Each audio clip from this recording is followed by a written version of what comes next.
Hypnosis with real clients facing genuine issues. Brought to you by the hypnotherapist demanded by celebrities, CEOs, and even royalty, Adam Cox. These recordings took place live from Adam's clinic in London's world-famous Harley Street. So, get yourself comfortable and enjoy today's episode of The Hypnotist.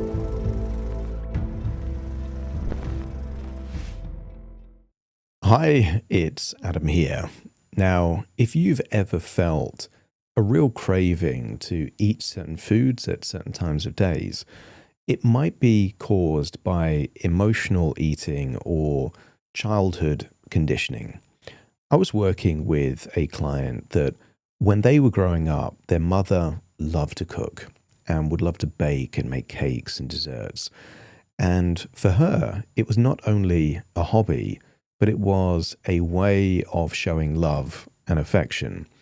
Now, back at that particular time, there was less knowledge about the consequences of having too much sugar in the diets of children and childhood obesity.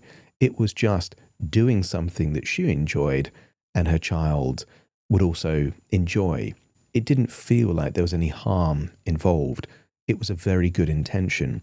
But that good intention meant that that child would consistently have more calories than they needed. It meant that they became the biggest person in their school classroom, and they got taunted and abused as a result of that. And that's evidence to demonstrate that someone can have a wonderful intention, but that wonderful intention can have undesirable consequences. That's also true if an adult is emotionally eating to keep themselves comfortable, to make themselves feel connected, and then it leads to a future stroke or heart attack or type 2 diabetes. The intention is good, but it can have undesirable consequences. This uses a different metaphor that uses two different timelines. So there's a photo album where they get to observe what happened in their childhood, so it makes sense why they've got this certain relationship with food at a particular time of the day. But then we introduce a different idea that what if their mother, instead of cooking and baking as their hobby, was reading, and reading was their hobby, and a way of demonstrating and showing affection and love was reading to their children? Well, their whole future would take a different trajectory.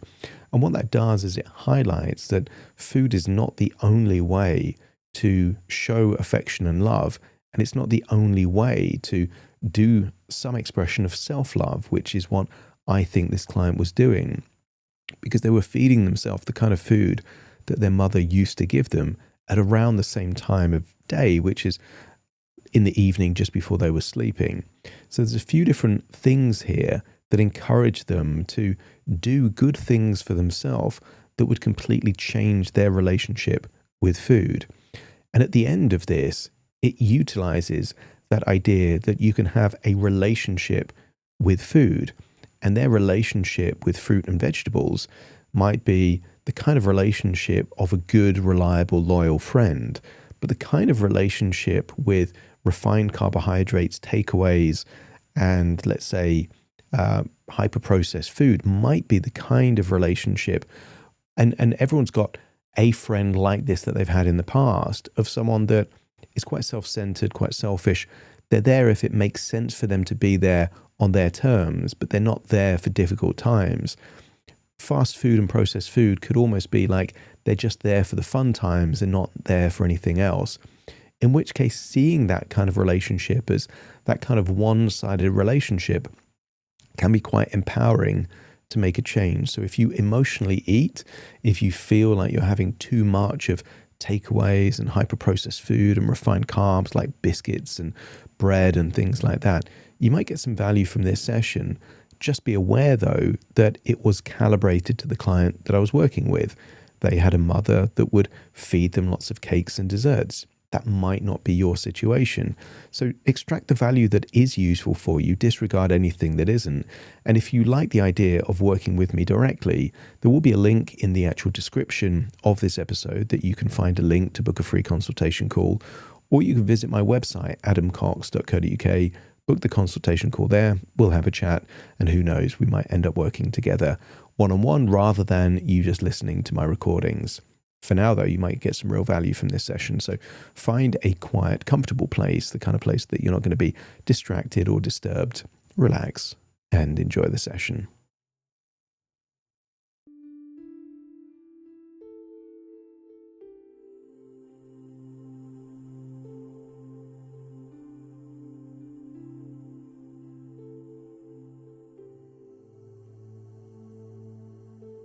Take a deep breath in, and as you breathe in that feeling of calm relaxation, and as you exhale, feel a wonderful feeling of release, as if any tension, stress and worries are gradually, incrementally leaving your body in your outward breath.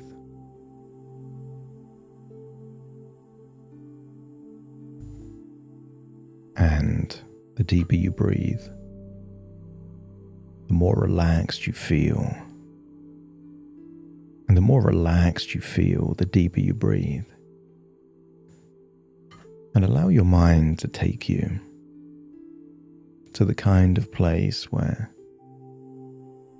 that first minute after you awake, or the 3 minutes before you drift off to sleep, where imagination blends with reality, or those times when you've been lost in a good book, turning pages without realizing, or perhaps when your eyes defocus and you drift off into a world of daydreaming. As you breathe in and breathe out, drift to that place where words become images, images becomes meanings. And I wonder, as your body relaxes, just how your imagination can enhance and amplify. And I want you to imagine one of those old-fashioned photo albums. You remember the ones. Big, thick books, often leather-bound. And on each page, maybe 4 or 5 pictures. Photos. Printed from long ago. And I want you to imagine that this doesn't have to be a real photo album. It's a photo album in your imagination that means that you're able to collapse time, able to see trends that took place over years. When a tree is growing in your own garden, you don't see it grow. But someone that visits perhaps once a year notices the growth of that tree. As you flick through the pages of this photo album, see yourself perhaps 3 or 4 years old, and perhaps notice just how early in your life that food was used as an expression of love. Maybe there were birthday parties with a big cake, lots of chocolates, biscuits. Maybe there's a photo that you can connect to a memory of seeing your mother cooking, baking, preparing food. And as you turn the pages, you see a pattern emerging. Your mother's hobby was cooking. She felt good when she cooked, but she felt even better seeing the reaction of those people eating the food that she had cooked for. She felt good in the moment and good after, and maybe it even linked to her identity. She wasn't just cooking, she was a cook. And notice, all of these are wonderful intentions.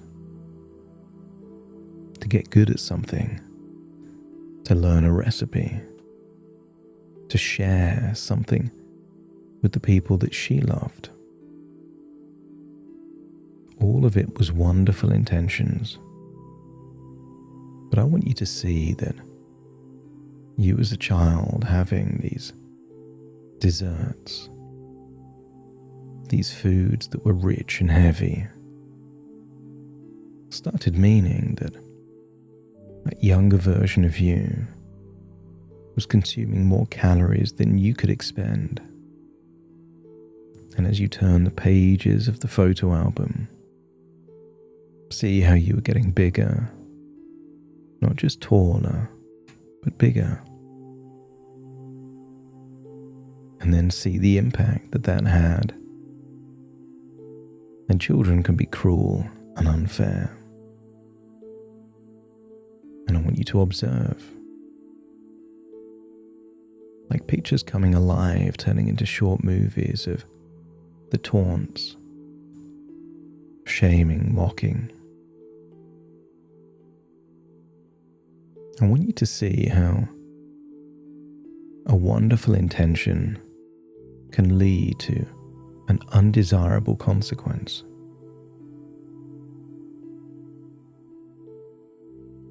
I want you to keep going through the photos and see how this continued. You may even see a pattern where some days returning from school,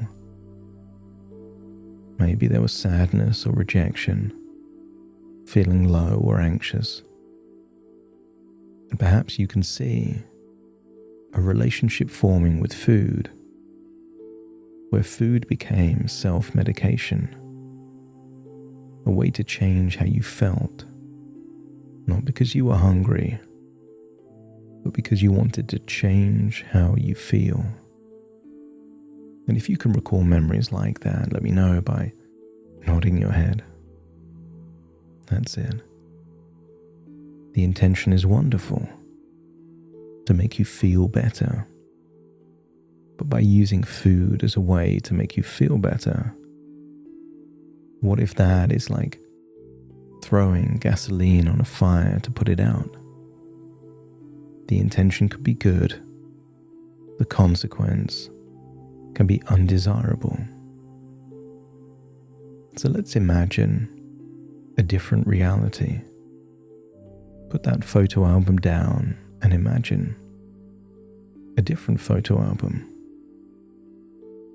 where when your mother was young, she learned that reading was a wonderful hobby, not cooking.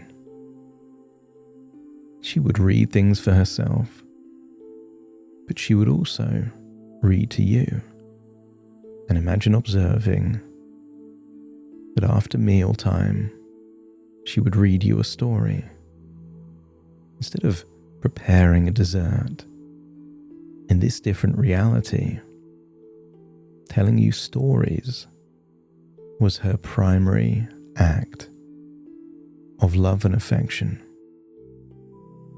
And I want you to see how the timeline changes. If day after day there was just a different story, rather than a different dessert, what impact did that have on your body, your body shape? One change ripples through time and suddenly means that as an adult, there's a craving at around 9 p.m. to read something in the same way that your mother would have read to you at 9 p.m. Imagine reading to yourself, an act of self-love. Eating a delicious dessert right before you sleep ensures all of that glycogen there in your blood has nowhere to go. Your body is forced to release insulin to turn the excess into body fat. But reading doesn't create a spike in glycogen, doesn't create a need for your body to produce more insulin, doesn't mean that you're accumulating stored energy in body fat cells. And I want you to imagine, as you flick through this different reality, how your body shape would have looked when you were 5, and then 7, and then 10 years old. How would you have looked at 13 and then 15? And maybe in this parallel universe, some devastating issue, perhaps caused by lots of sugar, fats, or refined carbohydrates, doesn't happen. I want you to get a sense that it is all cause and effect. And sometimes there's a lag time between what's being done and what the consequences of that thing is. No judgment, no shame, just information. And I want you to step into that photo album in this different reality and imagine what it would be like, where every evening you were told a story instead of having a dessert. How many days would it take until you looked forward to that story?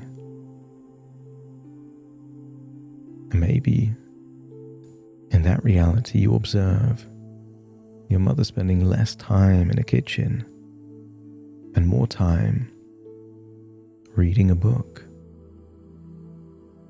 That gave her pleasure, satisfaction,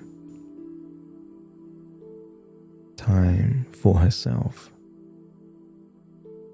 maybe leading to a different identity. And imagine being in that younger version of you, and that was your reality day after day. Imagine building the neural pathways where being read a story or having a conversation, that was how you experienced love from your mother. Imagine looking at yourself in the mirror at 10 years old, seeing how different your body shape was. I want you to get a feeling that food is just neutral, fuel and nutrients. It's the emotional attachments we connect to it. It can mean that something harmless in a small dose can become a problem if over-consumed. I want you to get a feeling that if that was your childhood, how likely is it that at 9 p.m. you'd be craving something processed or refined? Wouldn't it be more likely that you would crave something that satiates you intellectually or creatively or something else? Imagine putting that photo album down and thinking about the relationship that you have with food. Imagine yourself in your kitchen. I want you to see a bowl of fruit, a selection of vegetables, lean proteins like meat or fish, and then processed food, refined carbohydrates, takeaways. And I want you to think that if that bowl of fruit was a relationship or a friendship, what kind of friendship would it be?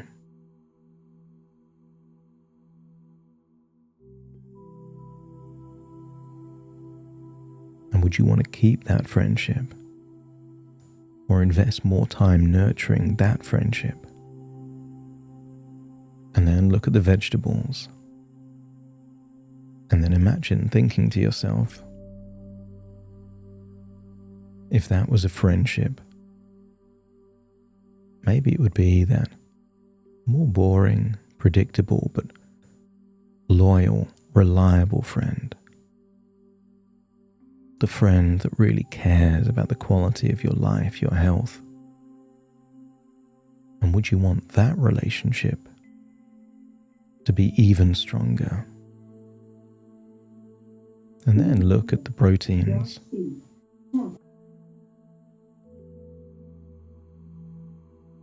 And as you look at the proteins, maybe this is a friend that wants you to be strong and lean and healthy, to help your body repair. And if these three friends or relationships seem strong and desirable and helpful and loyal, let me know by nodding your head. And the final relationship there is with this processed food, takeaways, refined carbohydrates. And maybe this is just the kind of friend that is only there for a good time. While pleasure is there, they're around. But if they don't get their way, they get cranky, persuasive. Maybe they're selfish or self-centered. Maybe they want things on their terms. And sometimes with a friendship like that, you need to reevaluate that friendship. Maybe have a boundary, or only see them in very specific occasions. I want you to imagine that if someone's primary relationship with food is that good time Charlie with the processed food, their body would be a reflection of that. But if the primary relationships with food were with real, whole, nutritious foods, the body would also be a reflection of that. And what if now is a good time to reevaluate your relationships, to have more of what you want and less of what you don't? I want you to imagine that around 9 p.m. you'll have a desire to do something that satiates you in a way that food can never. It makes you feel good, proud, accomplished or relaxed. Imagine having a real craving to get ready to sleep not long after, knowing that good sleep is the most loving gift that you can give yourself. I want you to imagine that these changes aren't about sacrifice and not being allowed to do things. It's about discernment, doing more of what you really want and less of just responding to echoes of your past or indulging false friends. And if your unconscious is ready to go on a quest to explore the perfect balance of what you do when you do it, let me know by nodding your head. It's time to leave this place in your imagination with a sense of clarity, optimism, perhaps even excitement on the new quest that you are embarking on, knowing that when you find those right relationships, rituals and routines, it's just a ripple effect that will take your life in a wonderful new direction. Take a deep breath in through your nose and out through your nose. Wiggle your fingers, wiggle your toes, connect and calibrate into the here and the now as I now count from 1 to 10 to awaken you. Starting to count. 1, 2, 3, waking up. 4, 5, 6, more alert. 7, 8, open your eyes. 9, 10, wide awake. wide awake, wide awake. Thank you so much for joining me on today's episode of The Hypnotist. If you've enjoyed this episode or got some value from it, please give it a 5-star rating and review. And maybe you know someone that would also benefit from this particular episode, in which case share the episode with them so they can also get the benefit too. And if you would like to listen to this episode where it's just the hypnosis, so no intro, no outro, no explanation, just the hypnosis and completely ad-free, there will be a link in the description where you can subscribe at a very low cost and only get access to the hypnosis. So if that's of interest, please check that out. Thank you again for being a regular listener of The Hypnotist, and I'll see you again soon for more.